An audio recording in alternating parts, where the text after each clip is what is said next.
Hey guys, welcome back to the channel. In this video, I'll be showing you how we can change language settings on Google Assistant. So let's get started. First of all, open your Google application on your phone. Then after that, you can click on this profile menu on the top right corner of your screen. Then there will be several options for you and you just need to click on settings.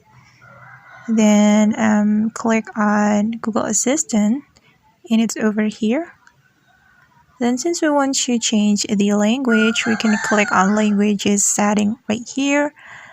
Then just select the language that you want to use for your Google Assistant. And for example, I'm going to select Indonesia. So just tap on it.